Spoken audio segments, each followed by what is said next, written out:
Good morning. Hope you're having a great beginning to your week.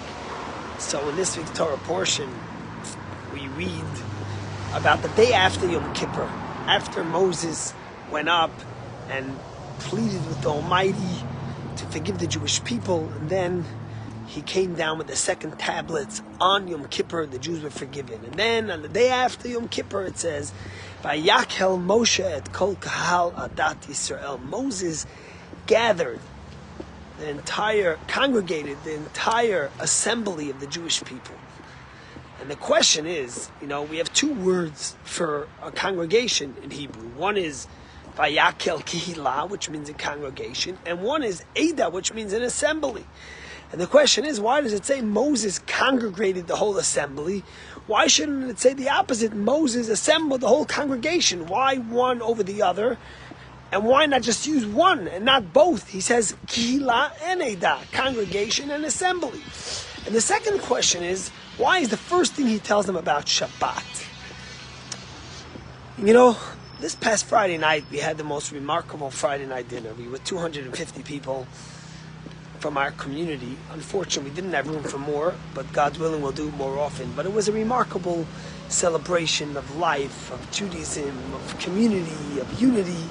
We had the Maccabees, the food was delicious, people kibbutzed and they sang, and we heard words of Torah. It was really, really inspiring. And there's something about Shabbos, and there's something about community that's so powerful. It's the story of the Jewish people. And that's what Moses was telling the Jewish people. You see, there's two types of communities, and there's two types of people. Some people are united through a shared experience. That's a congregation. They're united because they both went through the same trauma, the same celebration, the same joy, the same challenges. But then there's what we call a Eidah. Eidah are people that they might have not had the same experiences, but they have the same vision. They're united by a cause, by a purpose. And when Moses was telling the Jewish people, now that you received the Torah, till now, the Jewish people were united by their shared experiences. They all witnessed the suffering in Egypt. They all witnessed the challenges of all the time, all the way from Abraham and Sarah throughout their history. They were united as a congregation by their shared history. But when Moses told the Jewish people, that's not enough. Now you got the Torah. You have a shared purpose, a shared vision of what we have to do in the world, to make this world a better place, to inspire, to care, to love, to share, to have hope.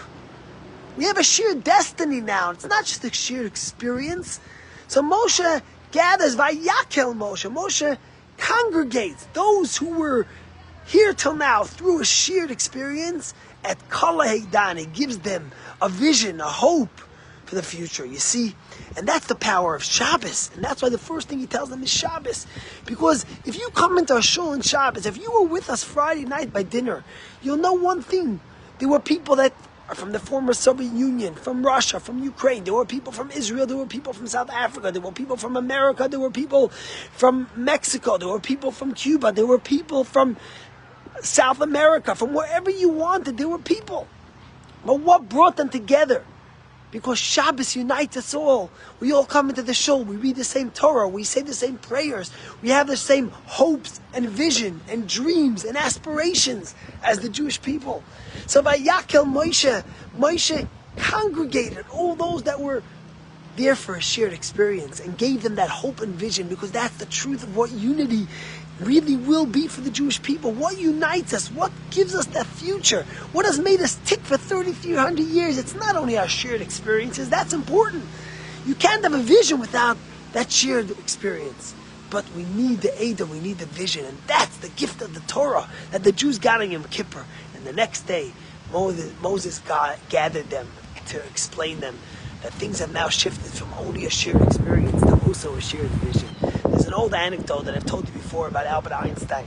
He was on a train and the conductor came to get his ticket, and Einstein's looking under the seat all over. He can't find his ticket. He's devastated. But the conductor says, "Relax, don't worry, Einstein. We all know you. Just don't worry. You can sit here. I'm not going to do anything. You're all good. You're set." The conductor continues on the train. He's going further, and he looks back, and he finds literally Einstein on his hands and his feet, bending under, looking for the tickets. He comes back and says, "Mr. Einstein, I told you have nothing to worry about. We all know who you are." He says, "Yes, conductor, I know who I am too, but I have no idea where I'm going. It's not enough to know who you are. You need to know where you're going." And that's what Moshe was teaching the Jewish people. Vayakel Moshe et kol kahal adat Yisrael. He congregated those who knew who they were as the Jewish people and told them where they are going, what their vision and hope is. And that starts with Shabbos, which unites the Jewish people. Have a great day and an awesome